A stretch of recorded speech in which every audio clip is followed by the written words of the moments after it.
majority of South African artists perform on the continent, and many of them are seeing their gigs being cancelled. So that's another impact of the work, because they benefit quite a lot. They perform on live performance events and everything. So they are receiving a thing. We've not been able to work together. So we'll definitely work together with arts and culture to understand the impact for them to get. But one artist did reach out to me to say all her gigs were cancelled on the continent. She was meant. This is an income lost by a South African. So the brand does get affected, and that's why part of what we are doing is to explain that South Africans are not xenophobic. South Africans are not calling, and we are also saying to South Africans, let's be responsible. And that's why let's deal with the issue of illegal immigrants. And that's why all the others are saying to us, South Africa, we understand what you are dealing with on the basis that these are illegal people, therefore enforce the law. And those that you have within the borders legally, please protect them like you'd protect South Africans. So that's the message as well that we continue to do. Hence, we are calling for vigilantism to be rejected by our communities, for attacks on foreign nationals, because they do, to a certain extend to others who are not even foreign nationals in terms of language and how they look. So it's those things that we do believe that it can even not only hurt the brand, but can hurt our social cohesion. It can divide us further in terms of our cultural diversity. We've welcomed our cultural diversity and inclusion and welcomed each other from different tribes and different communities. So if we don't deal with this both internally, it can also hurt us internally and externally. In this world, whatever a man sows, so shall he reap, and every actions got their own consequences in this universe. The South African Justice Minister, Mamello Kobalayi, is reporting to the world that there is a backlash and negative consequences facing South African businesses and companies in the African continent. Why is it so? It is because of the current xenophobic activities in South Africa. You cannot sow a seed of a maize and later go and reap mangoes. Whatever you sow, so shall you reap. I don't know what South Africans are thinking actually, because you cannot survive without the continent of Africa. Most of you wear Chinese clothes. Most of you drive German cars. And I want to alert you or let you know that those Western countries that you think they will support you in time of need, they are rather benefiting from you because you are the consumers of their product. And in the African continent, they consume your product. That is the truth. I always tell you or remind you that most of your GDP, the source, is from within the African continent, because South Africa generates over 500 billion rands annually from the African continent. So if the African continent chooses to boycott your services, your products, your companies, your businesses within the African continent, it is a big blow to the country's economy. The brand, it is hurting. We can't lie about it. The backlash, and that's why part of the work that we are doing as government as well through DECO is engagement with businesses abroad, South African companies abroad. Minister Lamula has met with them, and we're providing services, support services and consular services for those businesses on the continent and outside the continent, so that where they face a backlash, where they face difficulties, there would be. One of the areas that we would have to look at as well, that has come to my attention as well. So this is the result of the xenophobic attacks.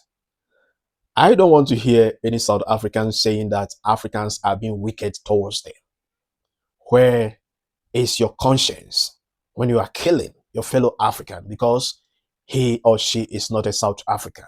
That is the only offense.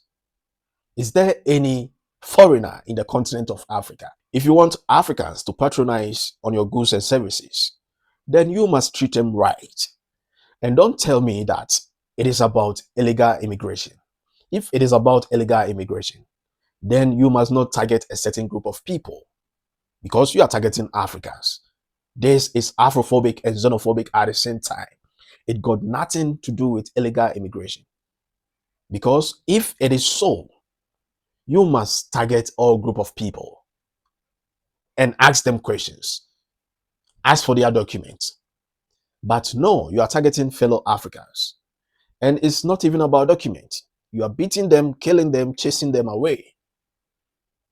The businesses that you are taking from the Ghanaian salons that you've seized and giving it to the locals.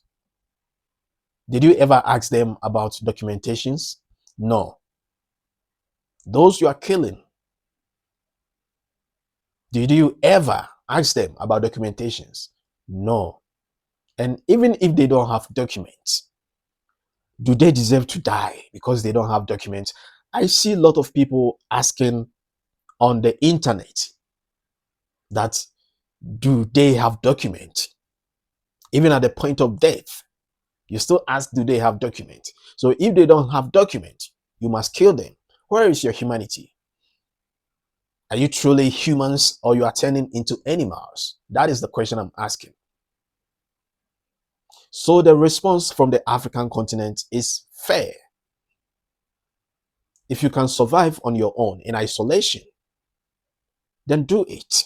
Let us educate you. Let us open your eyes. The world doesn't evolve around South Africa. It is beyond South Africa. And you guys don't want to travel. That is one major problem of you guys. You don't travel. You don't explore. So you think South Africa is heaven. Your businesses are being boycotted on the African continent. Your artists, their gigs or contracts are being cancelled. And it is going to hit you harder on your economy. Many of you don't even know that the grant, the social grant you are receiving, it comes from all these aspects. You don't know. Ask your president where he gets the money to pay you the social grant. If he picks it on the floor. You guys don't know. You don't know anything. Let me tell you the truth. You think South Africa generates income from where? Africa is your major source of income. And if you are standing against the same Africa, then let's watch the movie. The same people who did you good, who helped you during the apartheid era. The same people who gave your leaders a place to stay. The same people who gave you food, who gave you money during the apartheid. Your leaders went into exile. You gave them a place to stay. They help you to gain your freedom. But today, what are we seeing? You called apartheid evil. Yes, we understand. But today, you are worse than the apartheid itself. When it is coming from the white, it is evil to you guys. But when you guys are doing it towards your fellow African brothers and sisters, it is good. What kind of mentality is this, if I may ask? You are being wicked towards your African brothers and sisters. Self-hate. You hate yourself. And I don't know the outcome you are expecting. I don't know the benefit you are expecting. What happened during the match, the World Cup, the FIFA World Cup match between South Africa and Mexico is a clear sign. All Africans stood behind Mexico against you. And you guys were complaining that why Africans are supporting Mexico.